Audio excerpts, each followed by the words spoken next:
नमस्कार दोस्तों, बहुत बहुत स्वागत है आप सभी का गवर्नमेंट एजुकेशन में।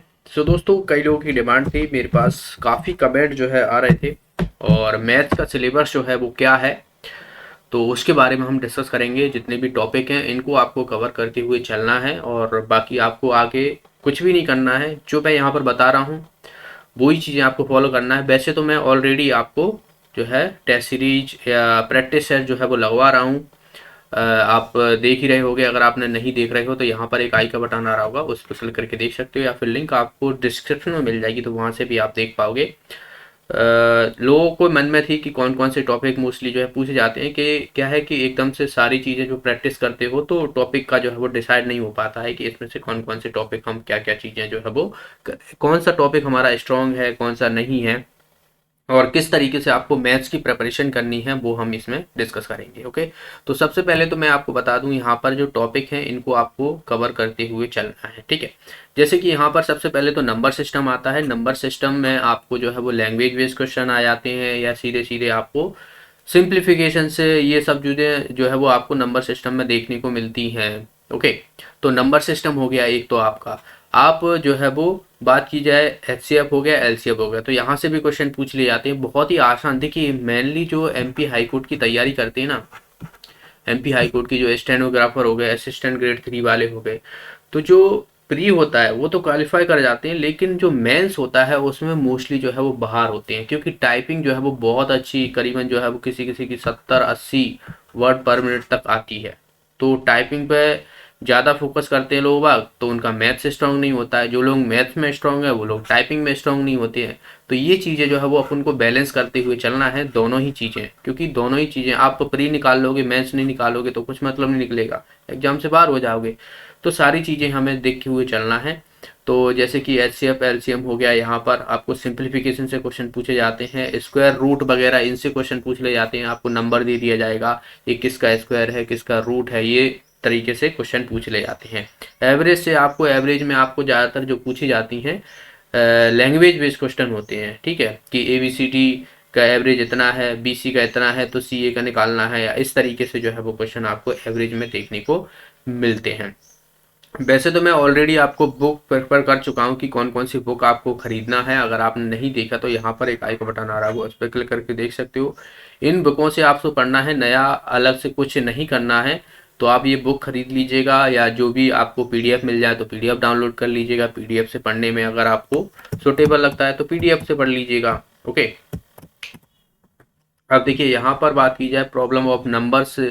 नंबर्स आपको language based, problem on age, आयु से संबंधित प्रश्न पूछे जाते हैं, परसेंटेज से हो गए, प्रॉफिट एंड लॉस हो गया, रेशियो प्रोपोर्शन हो गया, ठीक है, अनुपाती समानुपाती, ये सब चीजें, पार्टनरशिप हो गया, टाइम एंड वर्क हो गया, ठीक है, समय कार्य हो गया, टाइम स्पीड एंड डिस्टेंस हो गई, यहाँ से आपसे प्रॉब्लम ऑन ट्रेन हो गया, बोट स्ट्रीम, ये सब चीज़ें आपको, mixture alligation, simple interest, compound interest, area volume. Area volume में तो आपसे सीधे सीधे फार्मूला बेस्ड क्वेश्चन होंगे, तो आप जितने भी हैं फार्मूला याद कर लीजिएगा। स्क्वायर के हो गए, शंकु के हो गए, आयत के हो गए, इन सबको आपको याद कर लेना है। ठीक है, तो उन्हीं से वॉल्यूम और सरफेस एरिया ये उसी के अंतर्गत देखने को मिलता है, जिसे हम क्या बोलते हैं, मेंसुरेशन। मेंसुरेशन या हिंदी में कहा जाए तो शायद क्षेत्र मिति कहते हैं। ओके, तो इतने टॉपिक हैं, इतने टॉपिक को आपको प्रैक्टिस करना है, ज़्यादा से ज़्यादा जो है वो क्वेश्चन को सॉल्व करना है। देखिए, सबसे पहले अगर आप कोई भी टॉपिक पढ़ते हो मैथ्स में, तो आप जो है उसको अच्छे से नोट्स बनाइए उस टॉपिक की। ठीक है, खुद का एक रजिस्टर लीजिए, उसमें नोट्स बनाइए कि क्या क्या चीज़ें जो है इसमें हैं, अगर किस टाइप के क्वेश्चन पूछे जाते हैं तो किसको मैं कैसे सॉल्व करूँ। एक बार आप जो है इन सबको कर लोगे तो आगे चल के आपको कोई भी बहुत आसान तरीके से आप रिवीजन भी कर पाओगे। नोट्स जो बनाना होता है वो बहुत ही इंपॉर्टेंट होता है, क्योंकि नोट्स आपको जब एग्जाम आता है तो उसमें क्या करते हैं, कम समय में आपको जो है वो वहाँ पर अच्छी जो है वो रिवीजन कराते हैं। एक तरीके से आपने लिखा हुआ है तो वो ज़्यादा टाइम तक आपको याद रहेगा। तो इन सबको याद रखना है। मेनली जो मेरे पास इससे भी कमेंट आते हैं, सिंपल इंटरेस्ट, कंपाउंड इंटरेस्ट जो है वो यहाँ से क्वेश्चन नहीं बनते हैं, तो इस पर भी मैं ऑलरेडी एक वीडियो बना दूंगा आपको, बना दूंगा, दरअसल अभी बनाया नहीं है तो बना दूंगा।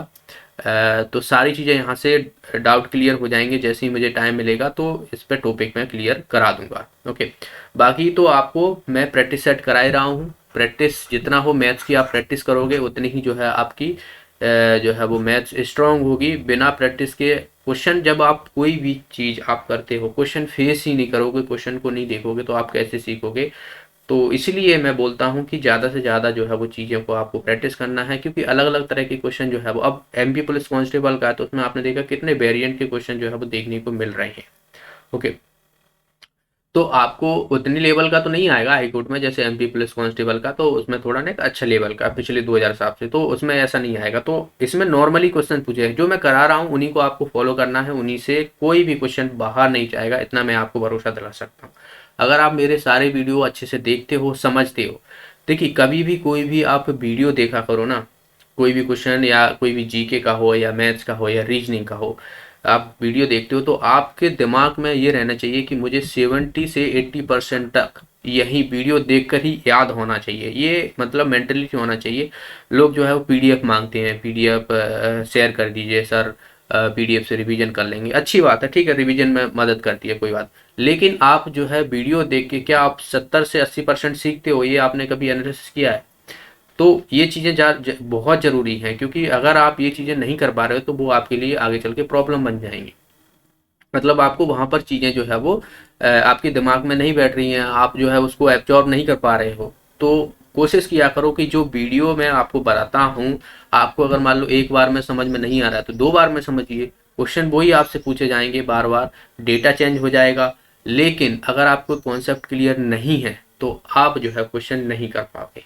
ठीक है, तो मोस्टली चाहे जीके हो या बाकी चाहे मैथ्स हो या रीजनिंग हो, वीडियो में आप ज़्यादा से ज़्यादा जो है वो 70 से 80% तक कोई भी देखिए, कोई भी व्यक्ति हो, कोई भी विद्यार्थी हो, वो 100% वीडियो देख के कभी भी याद नहीं रख पाता है, सीधी सी बात है, सिंपल सा, कोई भी नहीं रख पाएगा, ये आम बात है एक तरीके से देखा जाए तो। लेकिन अगर आप 70 से 80% तक अच्छे से वहीं पर आप याद कर लेते हो, कॉन्सेप्ट को समझ लेते हो अच्छे से, और थोड़ा दिमाग पे आप प्रेशर दे के नहीं क्वेश्चन क्वेश्चन को सॉल्व करते हो कि ऐसे क्वेश्चन अगर ऐसे मुझसे बने, या उनकी क्वेश्चन को प्रैक्टिस करते हो बुक लेके नहीं, तो डेफिनेटली आप उस चीज़ में स्ट्रांग हो पाओगे।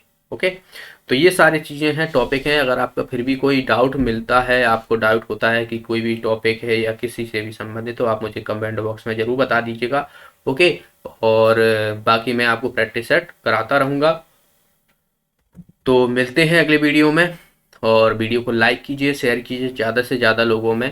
बाकी के देखिए, अभी एमपी हाई कोर्ट का एग्ज़ाम है, तो अभी देखते हैं कब तक क्या डेट आती है उसकी, तो वो भी जल्दी ही जो है वो पता पड़ जाएगा जहाँ तक है। पर आपको देखिए, आपको अपना फोकस जो है वो सीधा एग्ज़ाम पर होना चाहिए। अगर आप किसी और भी एग्ज़ाम की प्रिपरेशन कर रहे हो, क्योंकि आने वाले समय में अभी आपको फॉरेस्ट गार्ड, पटवारी हो गया, एसआई हो गया, एमपी एएसआई हो गया, आईटीआई ट्रेनिंग ऑफिसर हो गया, तो यहाँ से आपको जो है वो बहुत एग्ज़ाम देखने को मिलेंगे। तो सारी चीज़ें अगर आपको चलना है, देखिए मैथ्स देखा जाए तो सब में जो है वो लेवल थोड़ा बहुत बड़ा होता है, ठीक है, लेकिन टॉपिक वही रहते हैं। आपने देखा होगा कि कभी भी आप किसी भी एग्जाम की प्रिपरेशन, टॉपिक थोड़ी ना बदलते हैं, टॉपिक तो वही रहेंगे आपके। तो इसीलिए अब टॉपिक नहीं बदलते, तो इससे अच्छा है कि आप कॉन्सेप्ट अच्छे से समझिए, प्रैक्टिस कीजिए, वो आपको आगे अदर एग्जाम में भी जो है वो हेल्प करेंगे। ओके, तो मिलते हैं, तब तक के लिए बहुत बहुत धन्यवाद।